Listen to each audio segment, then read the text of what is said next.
different directions. Yeah, it looks straight to me. I'll let you do this one too, Barb, because I always end up not hitting one button. Okay. So You may start, yes. Okay. We'll begin with just a simple introduction, and you can tell us about where you serve and what units and so forth. Okay. Are you ready, Barb? Mm-hmm. Okay. Well, I was drafted 10 days after I turned 18 years of age.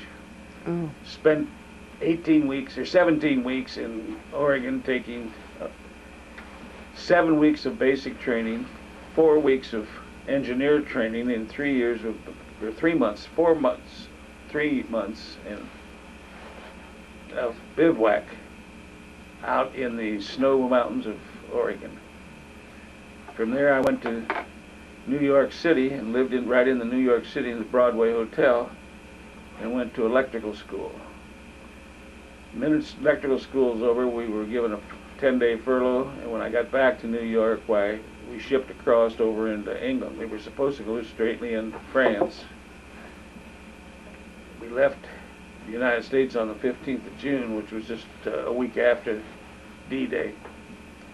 We were supposed to land in France, but we were chased by a sub, so we had to head north and broke up the convoy. And we went in at Liverpool, England. From there we traveled down until we got to Southampton, and finally in September I got into D-Day Beach of Omaha. And from there on we were replacement engineers, and in about September, I guess it was, no, it was in August when we finally got up to Paris. That's when I was assigned to the 28th Infantry Division. The 28th Infantry Division was the division of infantry that marched through the Arc de Triomphe in Paris when they captured Paris. So there is a postage stamp showing the 28th Infantry Division marching through Paris. From there I went to Belgium. That's when I finally joined the front lines of the 103rd Engineers as a combat engineer's demolition man. The first job I had was to blow up pillboxes. Also, most of the Maginot Line was along there where the Germans had built the big dragon's teeth.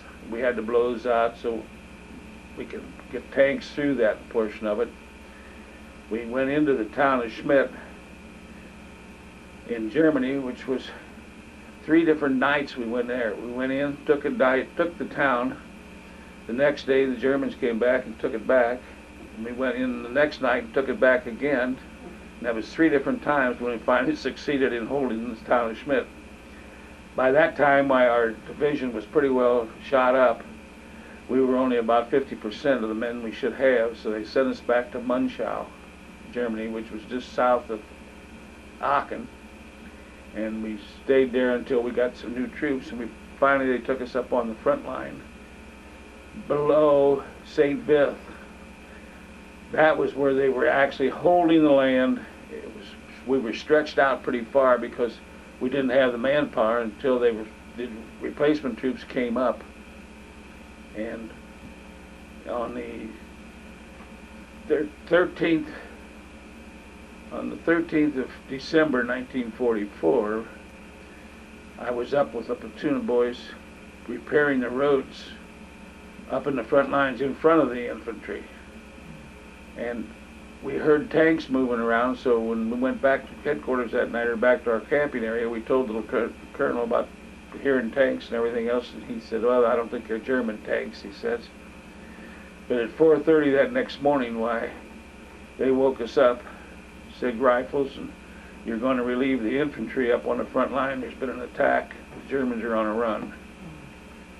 When I got up on the front lines, and it lasted 24 hours, and we were captured.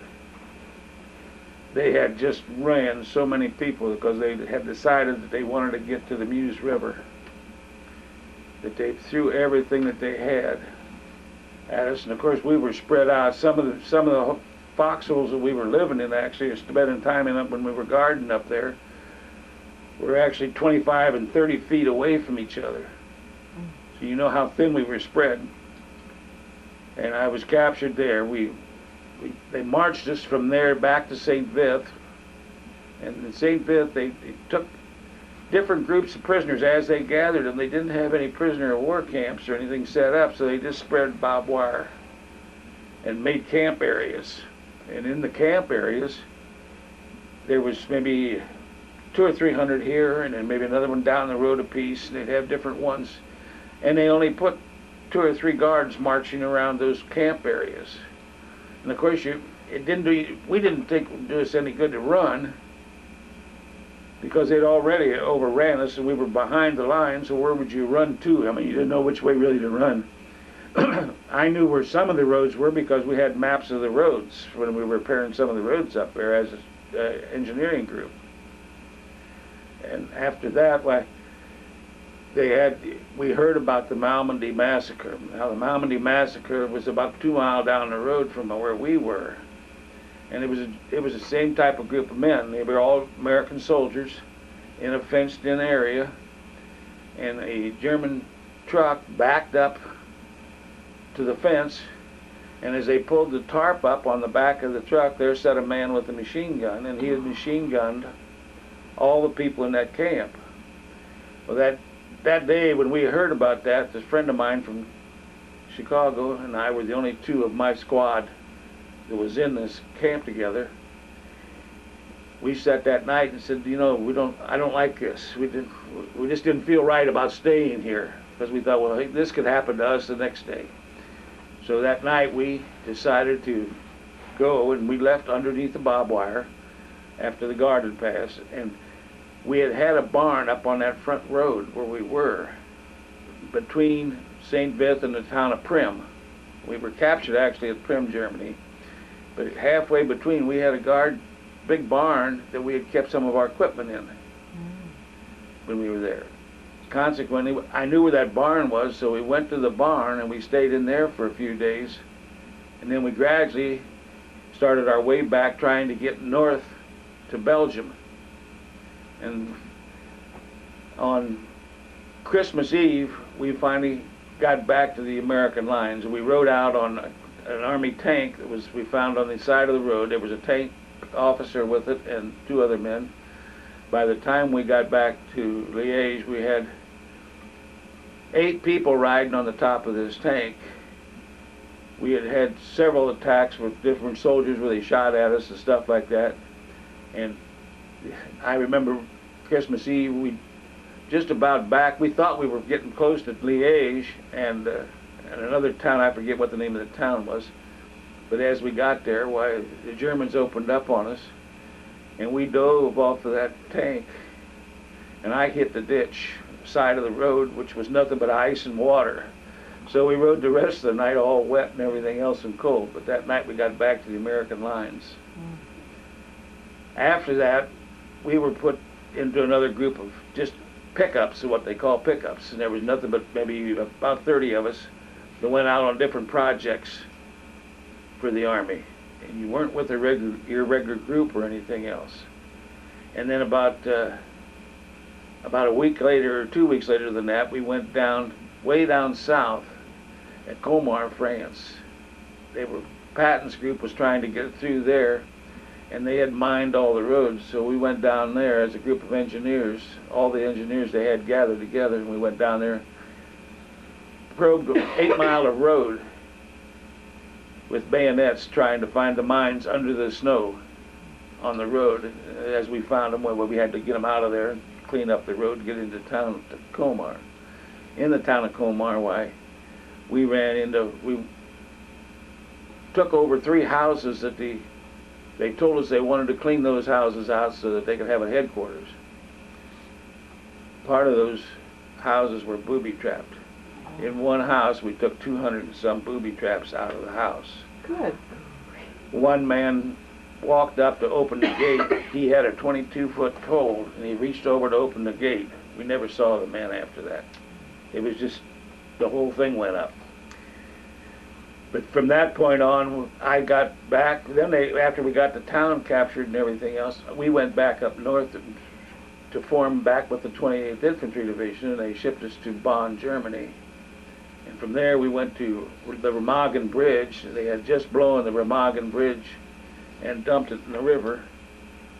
So we had to get across the river, so we went across the bridge by crawling down and up through the trash and the bridge that was in the water to get a rope across. We finally got ropes across, got a walking bridge for the infantry, and then we stayed there almost 30 days actually building a new bridge and building a big pontoon bridge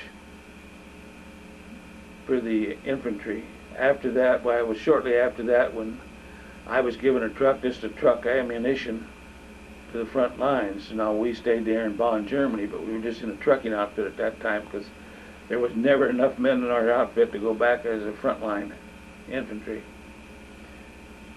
Towards May or June, why it was pretty much just they were fighting, but we were just traveling, going back every night. And finally, when the peace finally came, why I was in Bonn, Germany.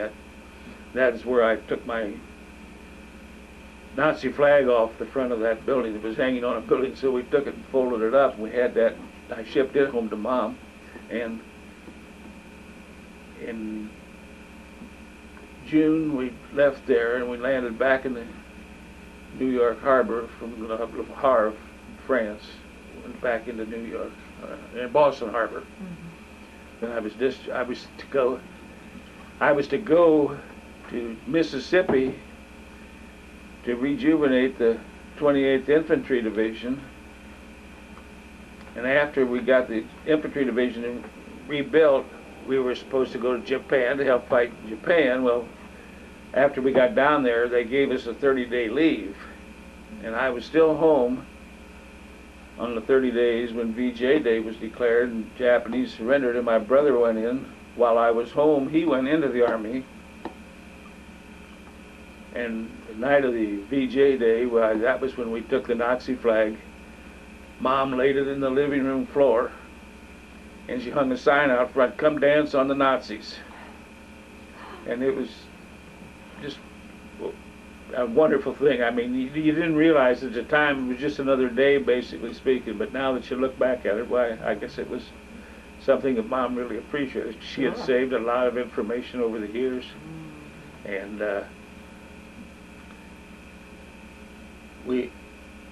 she always talked about coming back. That was what the main thing she always talked about. Send me enough stuff so I know what you're doing so I can talk to you when you come back. That was her pride and joy.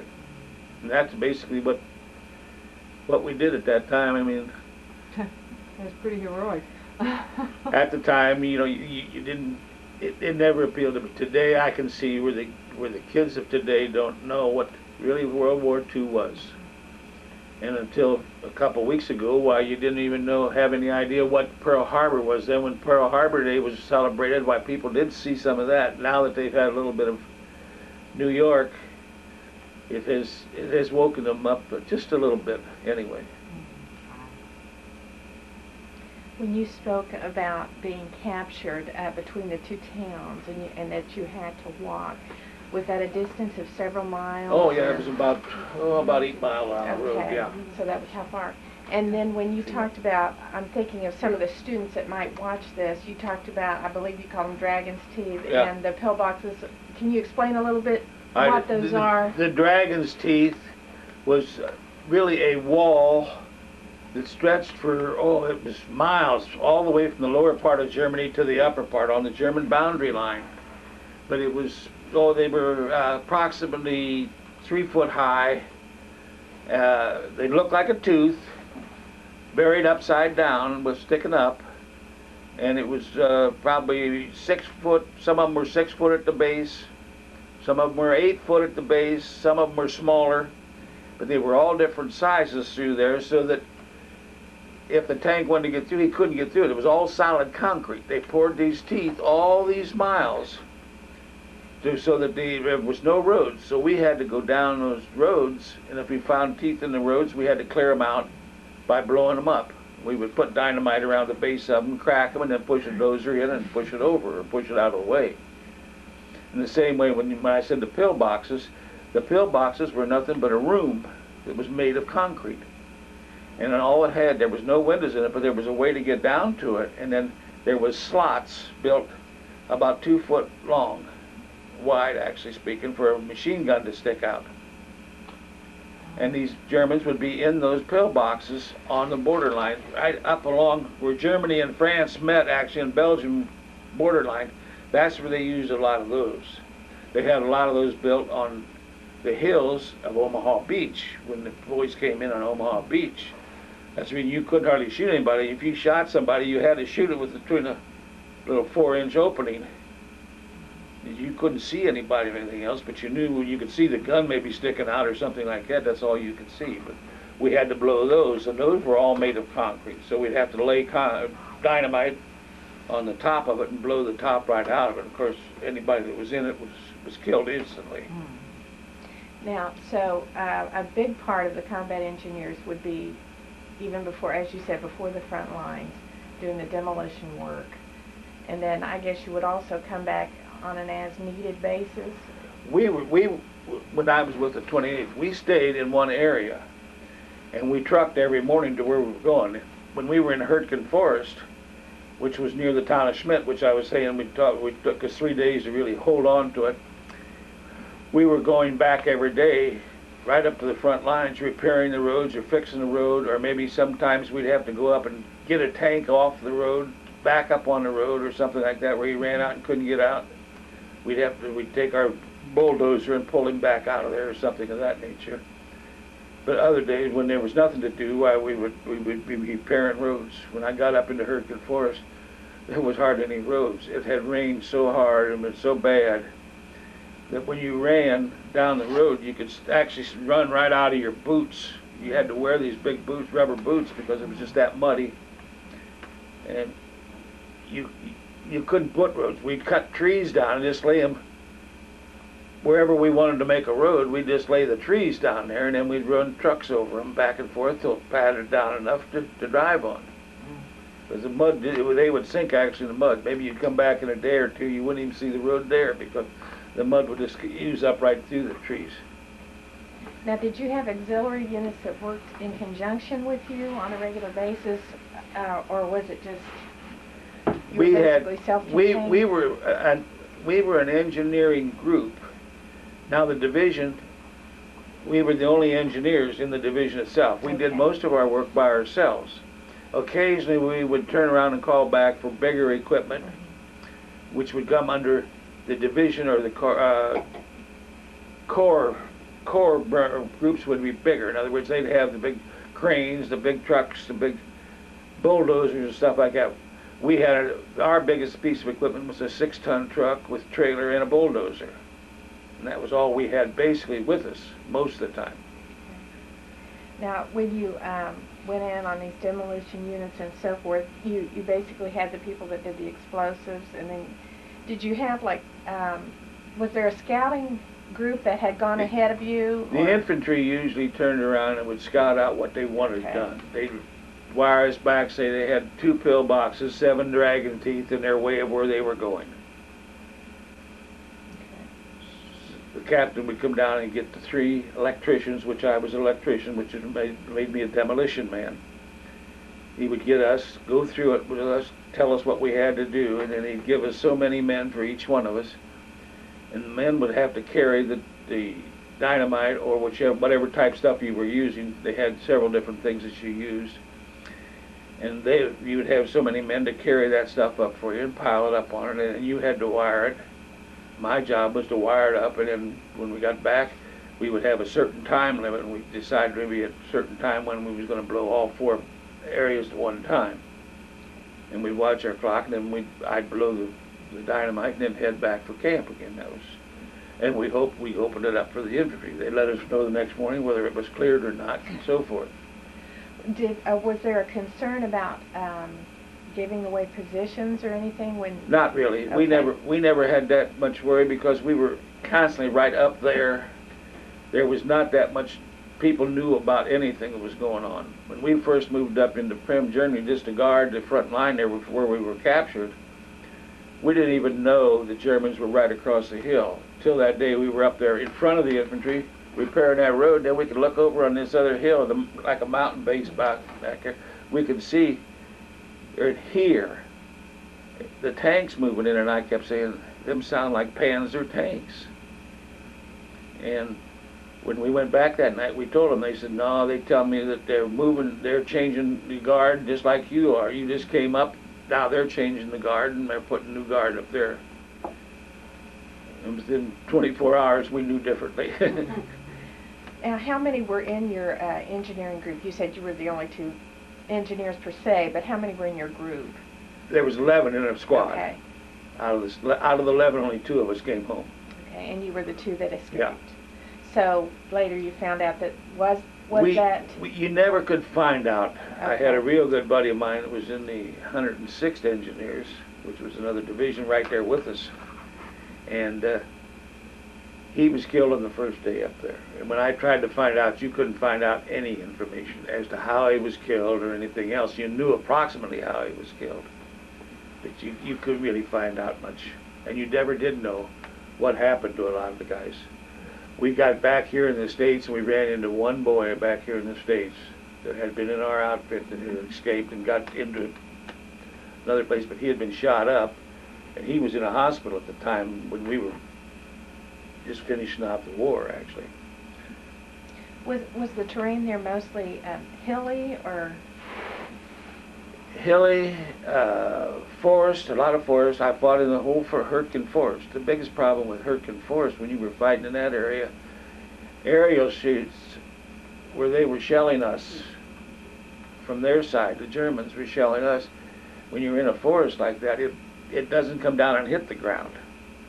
It hits the tree up above, so consequently it scatters and just blows the top of a tree off. But it's worse actually that way than it is actually hitting the ground, because if you're in a foxhole, it almost has to have a direct hit to hit you when you're in a foxhole. But if it explodes in the trees, then the shrapnel all coming down can hit you laying in a foxhole anywhere and around that area. I've seen men that actually had hot metal from the bombs themselves. One man, he was laying in a foxhole, face down, and when we looked in, the cheek of his back end was all galled, and then here it looked like somebody had taken an ice cream scoop, red hot, and just gouged out part of his body, but it never bled. It was singed. It was so hot that it just singed it, and he didn't even know he was hit. He got up and walked off. But I mean, those are the things when you got in the forest you had to watch for. But almost some of the guys would even dig their holes down so far, then they'd kind of gully out this way so they could get back underneath the ground almost. So you were. See, we were in Hurtgen Forest for 6 weeks, actually speaking, 5 weeks, fighting up in that area. So you were able to dig. I know some of the men said that it was in some of the places it was really hard to dig foxholes. Yeah. Well, when we took maneuvers in Oregon, we were up on one of the Three Sisters Mountains, and it was so hard to dig, and it was so cold that you couldn't even pick the dirt out. Yeah.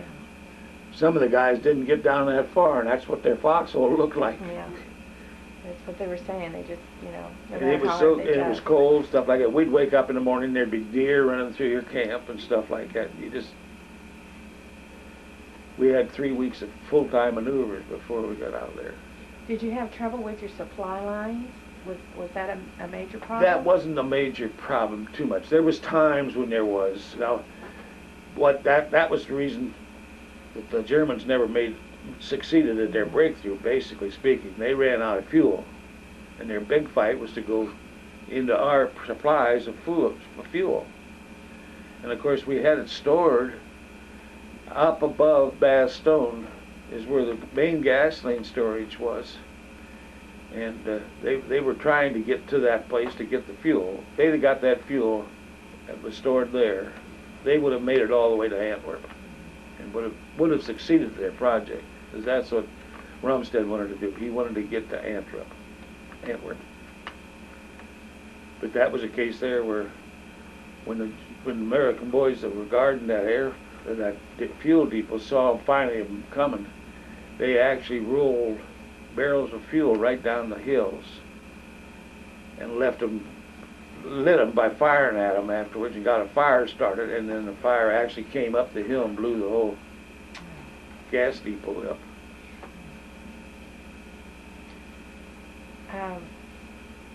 Was that a concern with your demolition and all of that dynamite and all that? Was that kind of rationed out, or were they concerned about that? Not too much.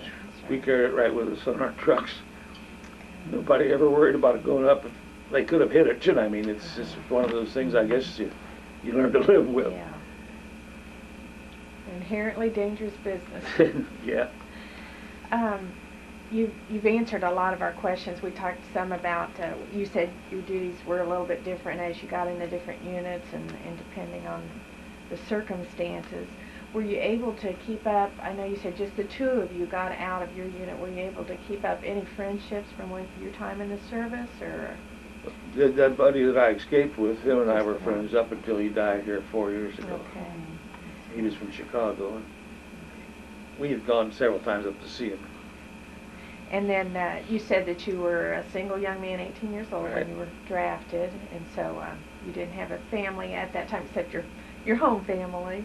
And then you said your brother was also drafted. My brother went into the military. He was an MP in Japan. Okay. Of course, the war was over when he got over there and everything else. All he did, boy, Did you have any other immediate family members that were in the service? no. Okay.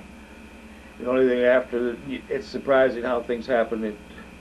We were married in '49, and we were living in an upstairs apartment on a real busy street where they had trolley buses.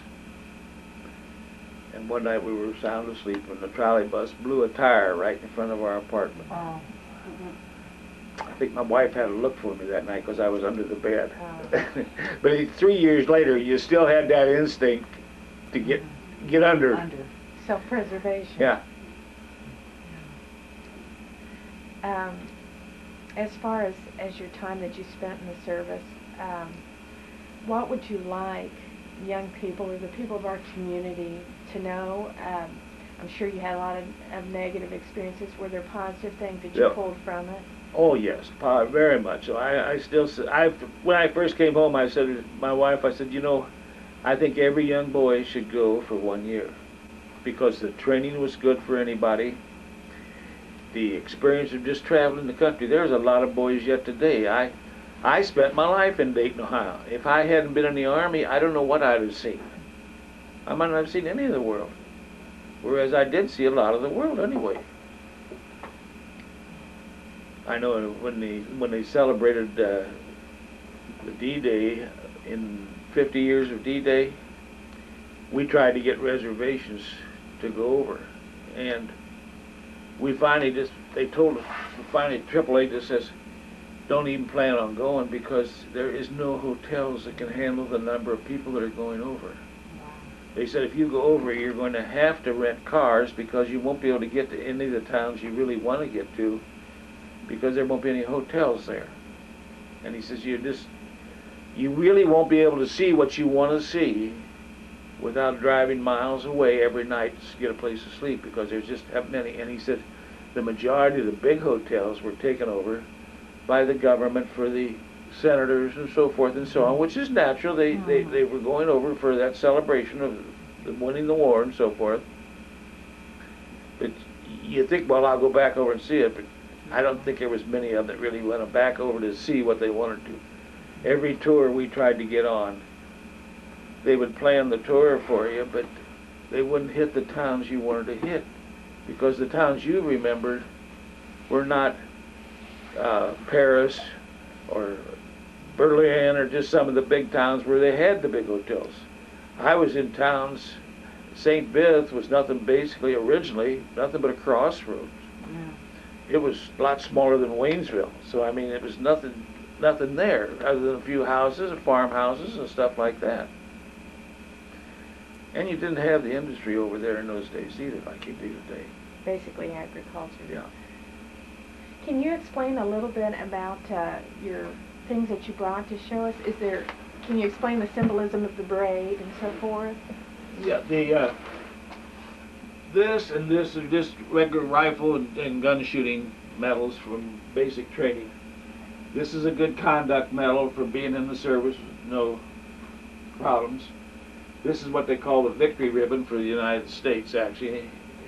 most people that fought in any actual division war or any type of contact, they would get that automatically. This is the Army of Occupation for Germany. And this one is... Need your paper? I can't think of it. The American campaign. Okay.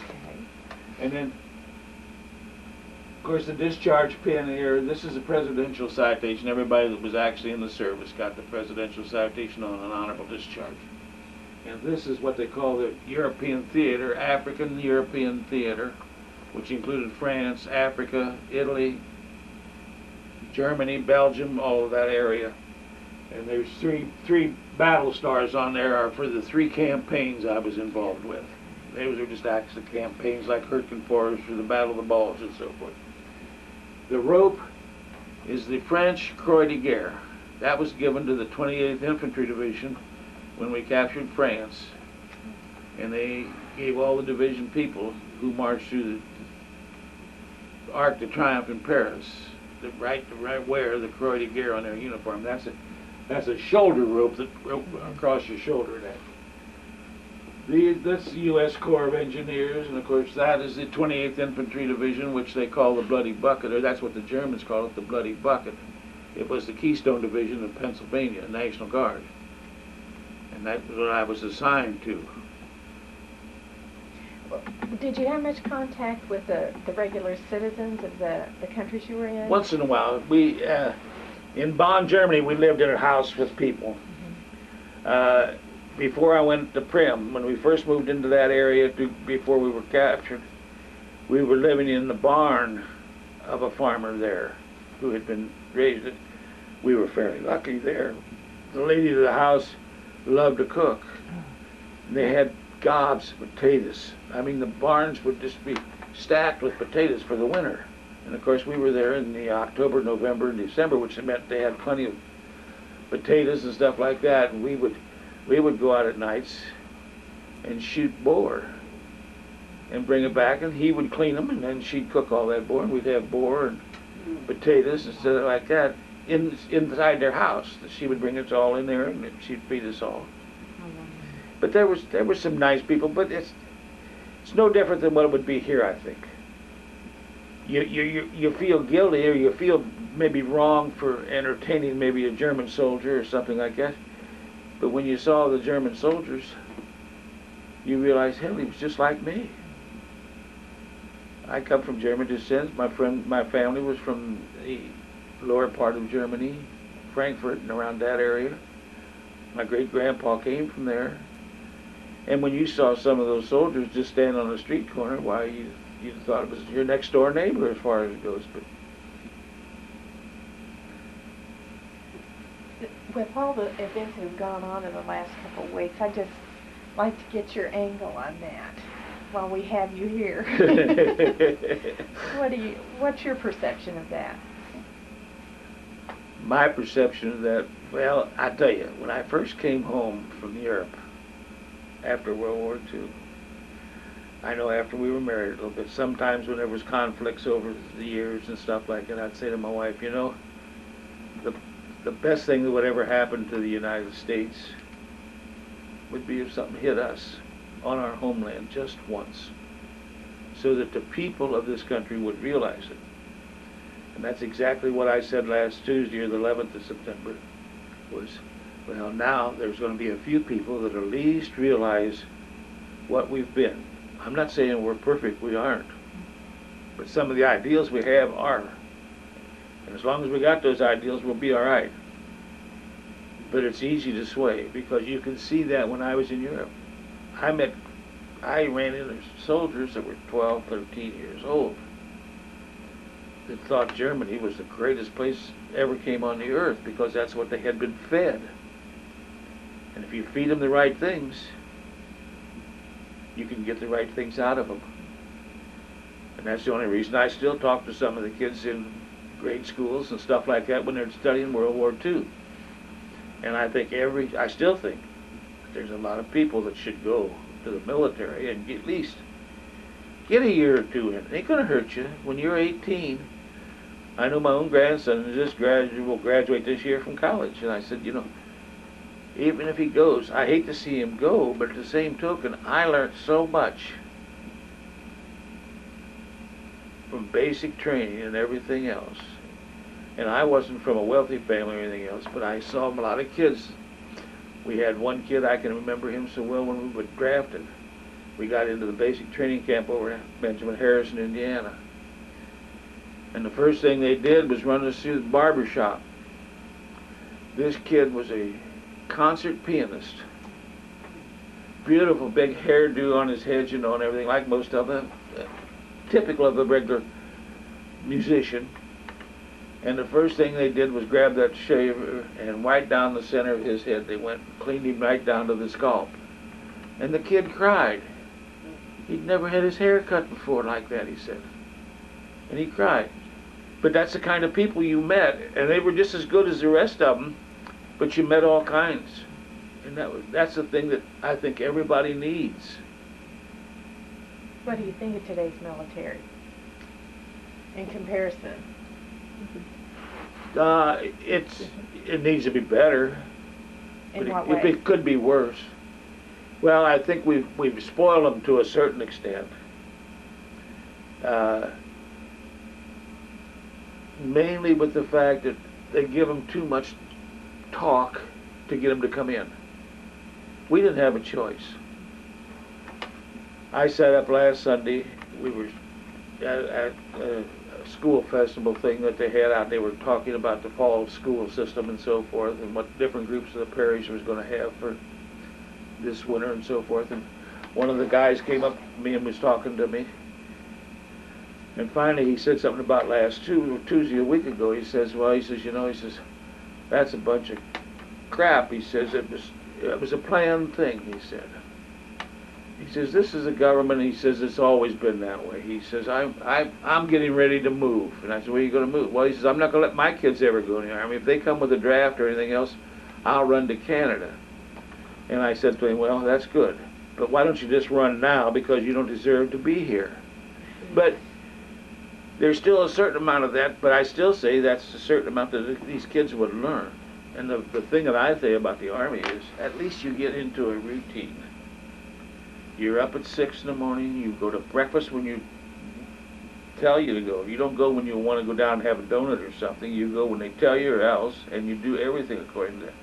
And at least it teaches kids today a big routine.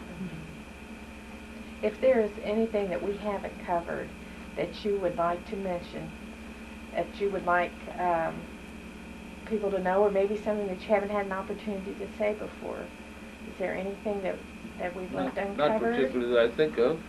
Okay. You think anything? Okay. She's been with me for 50-some years. I guess she knows about it. She does, yeah. Do you ladies have anything to? Are there any prisoner of war associations that you belong to? No, I don't belong to any of those associations. I just never got into it. Of course, as I say, I was young. I hadn't even had any experience as far as the working world. When I came out of the service, I didn't think of nothing else but get to work and start getting ready. And of course, I met my wife, and we talked about getting married. So you didn't do nothing but settle down and went to work. And you didn't think about all the organization stuff like that. Today, I should belong to some. I know that. I may yet. But a lot of the organizations too, unless you were really interested or you stayed in the military, the organizations were not actually military. No, it's excellent. It's so kind of you to share with us. Appreciate it very much.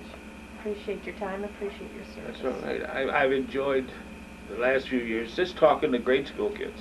That's wonderful that you do that. I think it's so important for them to see you. I went to the veterans office one day to find out some information. This friend of mine that was killed, I was trying to find out just what town he was killed in. And I knew quite a few of the towns over there at the time, and this is just 10 years ago. And we were sitting there talking with one of the girls in the office. She says, have you ever thought of talking to grade school kids? And I said, well, no, never give it much thought, you know. And then I showed her I took my book over there after that, because still had it in the old scrapbook. And she said, well, we have a group that is talking to grade school kids, telling them what World War II really was, because she said there's a lot of children today, she says, that did not have anybody that was in World War II. They don't know really what happened and so forth. And that's how I got started on it. My grandson was in the 6th grade. Yeah, but you always said that the kids never knew that there was a war. Yeah. And our kids, our own kids, didn't even know he was part of the war. Until I started talking about maybe 15 years ago and started to get into some of this stuff. My kids didn't know what I had gone through. I had never talked it over. I don't think I even talked it over with my wife or anything like that. But finally the kids started asking me questions after I made that first scrapbook. And my mom saved all that paperwork. She came down with a box when we were married and said, here, now it's yours, you'll have to put it together. But until you get together, I still didn't really talk about it to the kids. That's not uncommon. We found that to be true with the majority of the people we've interviewed. Yeah. It's not until now when you realize the importance of sharing. Yeah. Well, also we found out that they showed Private Ryan. Yes, that really opened it up for people, didn't it? Well, the show Private Ryan, I went right through that same area where actually that show was made and everything else. I've got actually 6 videos of the European theaters, and I've got one video that was made by the commanding colonel of the 28th Infantry Division. He was the one that narrated the whole thing, all on the Battle of the Bulge and where we were captured and so forth, and how some of them even got as far down as Bastogne. I was in with a group at Bastogne when it was... That brings back memories for me all the time. Huh? That brings back memories all the Yeah. time. But just in last week when this thing happened, yes, it shook me. As I told her, I says, I'm seeing now on television, Mom, I says, what New York looks like is exactly what St. Lo, Caen, some of the big towns in Germany. Now you take Paris, was not shot up too bad. If you got on the outskirts of Paris, yes. But the center of Paris was never really bombed. The same way with Brussels, Belgium. The town itself was beautiful. I had a little 8-year-old boy that was in the same building we were sleeping in. His mother and dad actually took care of the building, I guess, for the government at the time. And he would always come up, he'd grab our clothes and take it down, and have his mom wash some of our clothes for us, and he'd come up and we'd give him chocolate from our rations and stuff like that. But the town itself was beautiful. But if you got on the outskirts, then you really saw it. When we got up into Hurtgen Forest and we started to drive into the forest, you can remember, like it would be like driving down through Gatlinburg today. And then all of a sudden you see where there's no tops on any trees, and you say, well, what was this? Well, that's where the infantry was all embedded, and that's where they shelled so bad. I know my dad helped in Germany, and he went, he was in Dresden, and he said Dresden was just a pile of rubble. Right. He had never seen anything like it. Well, Hurtgen Forest basically is about, 15, 20 miles from Aachen, actually speaking. It's right up there in the what part of the Black Forest of Germany. And when you get into Aachen, the cathedral was beautiful there. Hadn't been touched. Yet, as I say, you get on the outskirts and maybe you'd find whole city blocks, not a thing but a pile of rubble on the ground. The town of St. Lo, I don't think there was even a building standing in St. Lo. But that was one of the strongholds of Germany. When the Germans set up, they set up a lot of their stuff there.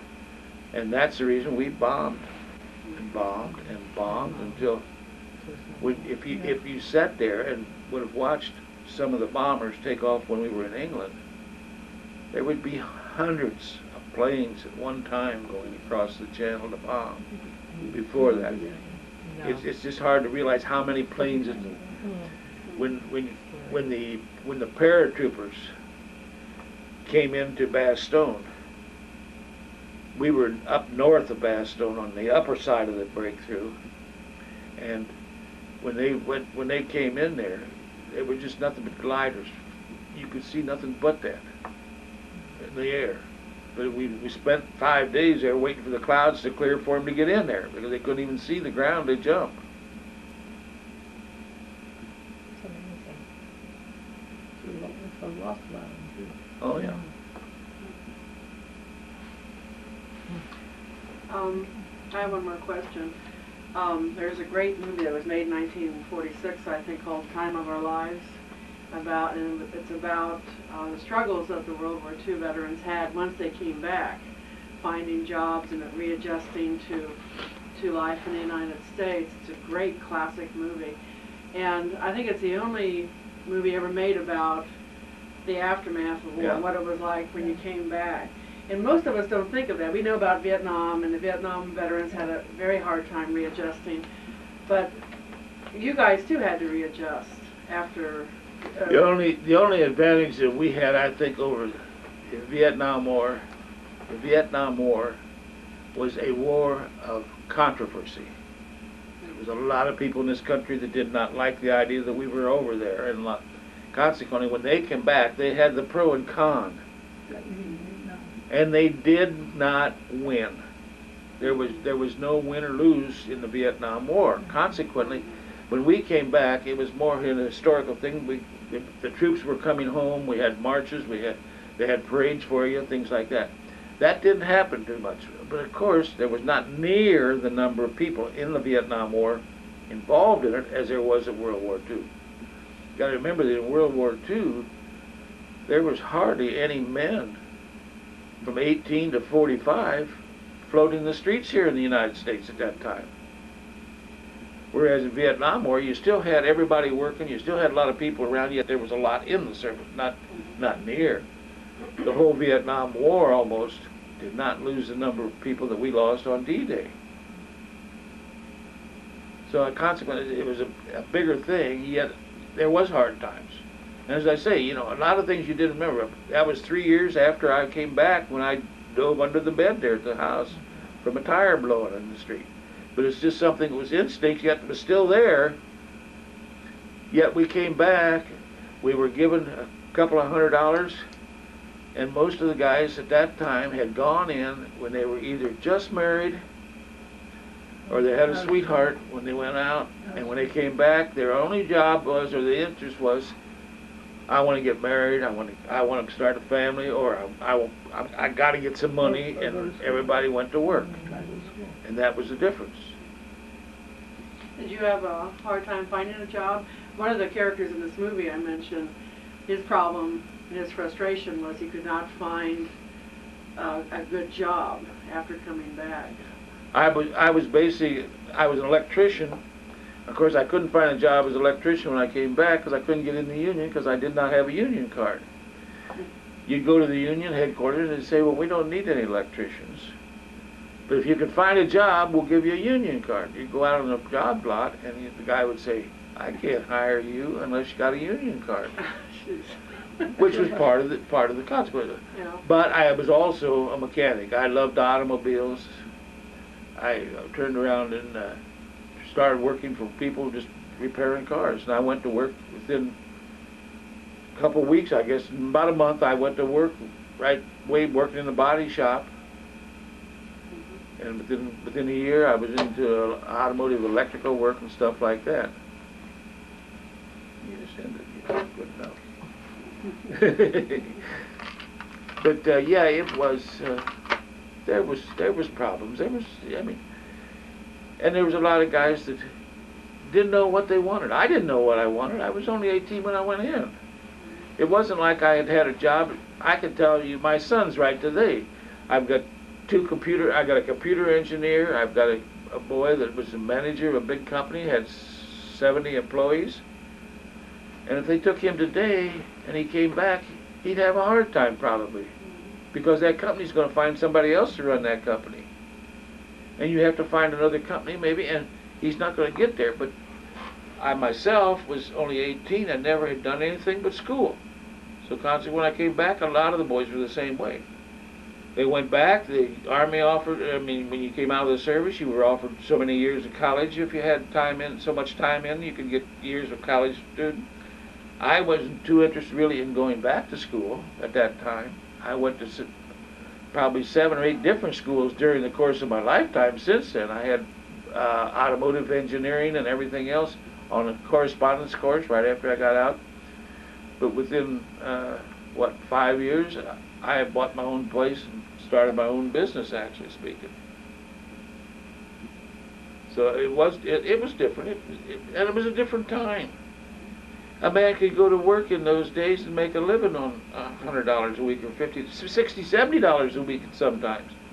I saw weeks when I didn't make that in my own business. But today it's going to be a complete different thing, because when they come back, I mean, I got a son now as a computer engineer that does nothing but troubleshooting throughout the country. I mean, it's nothing for him to get on a plane tomorrow and go someplace. And he's going to be used to that big money. When he comes back, is he going to get that job? No. He's going to have to start back up the ladder again. So that makes a big difference. Whereas a lot of the guys that came back had never had anything, so they started in working just trying to find something. And it was easier for them.